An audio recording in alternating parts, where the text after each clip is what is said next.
रात के 11 बज रहे थे। वो एक छोटी सी बस्ती थी जहां हर कोई अपने अपने घरों में रजाई में दुबका पड़ा था। आखिर शिमला की ठंड होती ही ऐसी थी। उस एक रात जब सभी घरों में बिजली का नामोनिशान नहीं था, क्योंकि कुछ दिनों से वहां बिजली नहीं आ रही थी, तभी एक घर के दरवाजे को कोई जोर जोर से पीटने लगा, जिसे सुन एक बार को आसपास वाले डर गए थे, क्योंकि रात का वक्त था और उस पर से बिजली भी नहीं थी। मगर धड़कते दिलों के साथ, हाथों में मोमबत्ती और टार्च लिए सभी अपने अपने घरों की खिड़की से बाहर झांकने लगे। वही जिस घर के दरवाजे को कोई पीट रहा था, उस घर के लोगों की भी जान सूखती जा रही थी। एक औरत बहुत ज्यादा घबराते हुए, ओजी इतनी रात को कौन हमारे घर के दरवाजे को पीट रहा है? मुझे तो बहुत डर लग रहा है। वो औरत काफी डरते हुए बोल रही थी।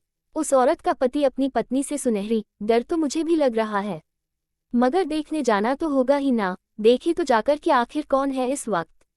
उस औरत के पति ने कहा तो। सुनहरी अपने पति का हाथ पकड़ते हुए, क्या बात कर रहे हो जी? बाहर देखने जाओगे? आपका दिमाग तो खराब तो नहीं हो गया है? दरवाजे पर कोई भी हो सकता है, चोर या डाकू जो लूटपाट के इरादे से आए हो तो, या फिर उन्होंने आपको कुछ कर दिया तो। आखिर अखबारों में इस तरह की खबरों का सिलसिला काफी बढ़ गया है। कहते हुए सुनहरी दरवाजे के सामने जाकर खड़ी हो गई। वो व्यक्ति सुनहरी की तरफ देखते हुए, चुप करो सुनहरी, पता नहीं क्या क्या दिमाग में तुम सोचने लगती हो। अब हटो दरवाजे पर से, ताकि आखिर पता तो चले कि कौन इतनी रात को घर का दरवाजा पीट रहा है। क्या पता कोई मुसीबत में हो और हम डर से घर बैठ जाएं। ऐसा तो नहीं हो सकता ना सुनहरी, तुम यहीं रुको, मैं देखकर आता हूँ। कहकर वो व्यक्ति आगे बढ़ने लगा कि तभी सुनहरी जल्दी से पीछे से उसे व्यक्ति का हाथ पकड़ लेती है। वो व्यक्ति पीछे पलटकर उसे देखता है, जैसे पूछ रहा हो कि अब क्या है। सुनहरी ना में सिर हिलाते हुए, ओजी आप अकेले नहीं जाओगे, मैं भी आपके साथ चलूंगी। अगर आपको कुछ हो गया तो हम जीकर भी क्या करेंगे? अगर कुछ होना ही है तो आपके साथ हम भी मरना पसंद करेंगे, मगर आपके बगैर जीना तो ये मुझे कतई मंजूर नहीं। सुनहरी की बात सुनकर वो व्यक्ति मुस्कुरा दिया। फिर सुनहरी के गाल पर से हाथ रख बोला, चलो सुनहरी, साथ में चलते हैं। इतना कह वो व्यक्ति सुनहरी का मजबूती से हाथ थाम बाहर दरवाजे की ओर चल देता है। दरवाजा जोर जोर से पीटने की आवाज अभी भी आ रही थी। आसपास के घरों में लोग अपने अपने घरों की खिड़की से बाहर की तरफ झांक रहे थे, मगर बाहर ज्यादा अंधेरे की वजह से उन्हें कुछ भी ठीक से समझ नहीं आ रहा था, और वो रोशनी करके बाहर देख भी नहीं सकते थे कि पता नहीं कोई मुसीबत उनकी तरफ न मुड़ जाए। तभी वो व्यक्ति सुनहरी का हाथ कसकर थामे हुए, कौन है? बाहर कौन है? मगर बाहर से कोई जवाब नहीं आता। वो व्यक्ति फिर से हिम्मत से काम लेते हुए, हमने पूछा कि कौन है बाहर? और इतनी रात गए यहाँ क्या कर रहे हो? क्या चाहिए तुम्हें? हालांकि वो व्यक्ति अंदर से काफी डर रहा था, मगर उसने फिर भी अंदर से खुद को काफी मजबूत कर रखा था। तभी एक महीन मगर मीठी सी आवाज उन सबको सुनाई पड़ती है, जो उनसे मदद मांग रही थी। बाहर से दरवाजा पीटते हुए, हमारी मदद कीजिए, हम मुसीबत में हैं, कृपया दरवाजा खोलिए और हमारी सहायता कीजिए। हम वो आवाज बाहर से आ रही थी, जिसे सुन वो व्यक्ति सुनहरी से अपना हाथ छुड़ाकर दरवाजा खोलता है। और जैसे ही वो व्यक्ति दरवाजा खोलता है, वो लड़की बेहोश होकर उस व्यक्ति के ऊपर ही गिर जाती है, जिसे देख एक बार को सुनहरी की आंखें छोटी हो जाती है, मगर फिर इंसानियत के नाते वो भी आगे आ जाती है। सुनहरी आगे आकर उस लड़की को संभालते हुए अंदर ले जाती है और उसका गाल थपथपाने लगती है।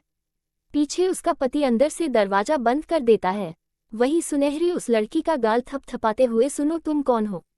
सुनो, क्या हुआ है तुम्हें? मगर वो लड़की बेहोश हो चुकी थी।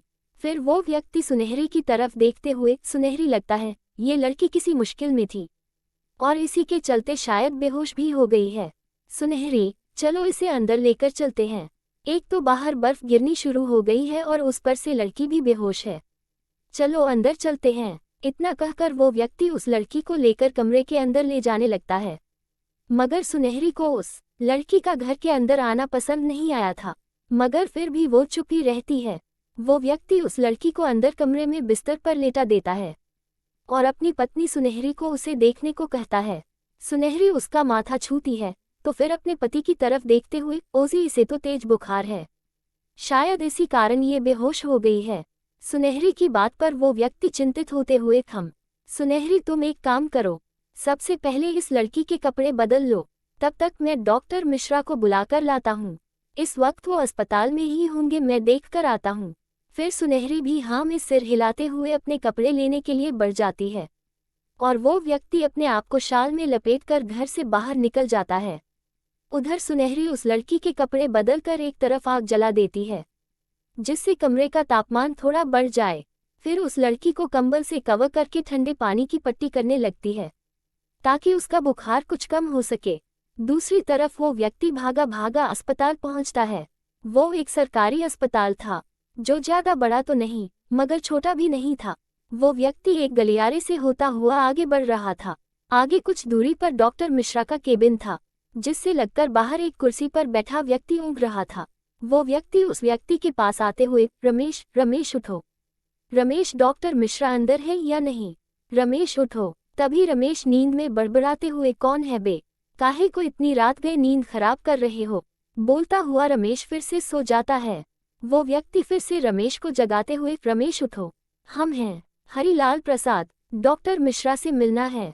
हरिलाल प्रसाद का नाम सुनते ही रमेश नींद से जबरदस्ती जागते हुए अपनी आंखें मलने लगता है, जो कि शायद उसके लिए काफी मुश्किल था। फिर भी अपनी आंखें मलते हुए, क्यों बे हरी, इतनी रात को काहे आए हो? उसकी बात पर हरिलाल प्रसाद जल्दी से, वो डॉक्टर मिश्रा से मिलना था, अंदर है। डॉक्टर मिश्रा का नाम सुन रमेश चौंक जाता है।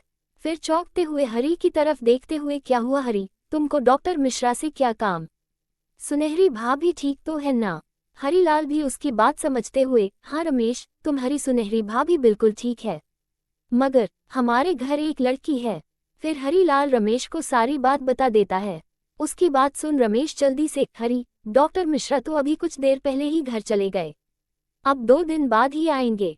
वो क्या है ना, वो एक सेमिनार के लिए 2 दिन के लिए शहर से बाहर गए हैं। हरिलाल प्रसाद रमेश की बात सुन वो चिंता में पड़ जाता है, जिसे देख रमेश अपनी जगह से उठते हुए, चल तू उस लड़की को मैं देख लेता हूँ। आखिर डॉक्टर साहब के साथ रहकर मैं भी काफ़ी कुछ सीख चुका हूँ, मगर एक बार फिर भी मैं डॉक्टर मिश्रा से फ़ोन पर परमिशन ले लेता हूँ, जिससे बाद में वो मुझे थोड़ा थोड़ा गाइड भी कर देंगे। इतना कहकर रमेश डॉक्टर मिश्रा को फ़ोन मिला देता है और उन्हें पूरी बात बताकर उनसे परमिशन भी ले लेता है, इस शर्त पर कि वो उस लड़की की जांच करते वक्त उनसे टच में रहेगा और जैसा जैसा वो कहेंगे वो वैसा वैसा करता जाएगा। कुछ देर बाद रमेश हरिलाल के साथ उसके घर पहुंच जाता है और फिर रमेश डॉक्टर मिश्रा की सहायता से उस लड़की को देखने लगता है। फिर कुछ दवाएं देकर रमेश वहां से चला जाता है। जारी है लेखिका प्रियंका गुप्ता। ये था उफ़र तेरी ये नज़र का पहला भाग। आपको इस कहानी का पहला भाग कैसा लगा कमेंट करके ज़रूर बताइएगा और प्लीज़ जिन लोगों ने मेरे चैनल को सब्सक्राइब नहीं किया है तो जल्दी से कर ले। तो मिलते हैं अगले भाग में।